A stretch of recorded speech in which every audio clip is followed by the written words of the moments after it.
Samantala, dagsa na rin ang mga estudyante sa Batasan Hills High School sa Quezon City ngayong unang araw ng pasukan. Si Vel Custodio sa Detalye Live. Vel, kumusta dyan?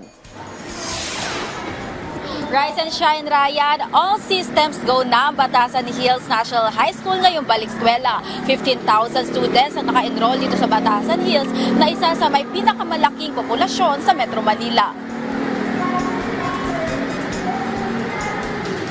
300 classrooms ang inilaan ng mga mag-aaral dito sa Batasan Hills National High School.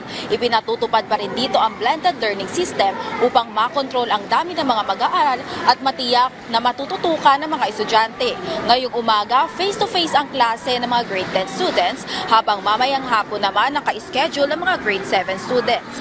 Samantala, bibisitahin muli ni Pangulong Ferdinand R. Marcos Jr. ang mga eskwelahan para siguraduhin ang kaayusan sa pagsisimula ng school year. Kung babalikan, binisita rin ng Pangulo ang iba't ibang eskwelahan maging ang Brigada Eskwela noong nakaraang linggo.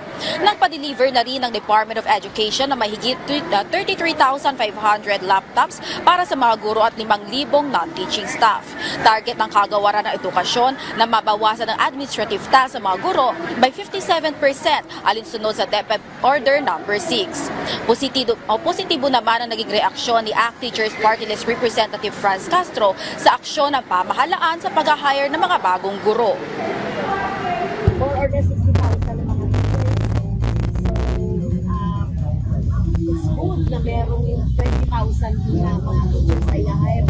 This year, sana nationwide, mapunan lahat ng pagkukulang sa mga probinsya. Ryan, kasalukuyang isinasagawa ang programa para sa anti-bullying campaign ngayong unang araw na balik eskwela.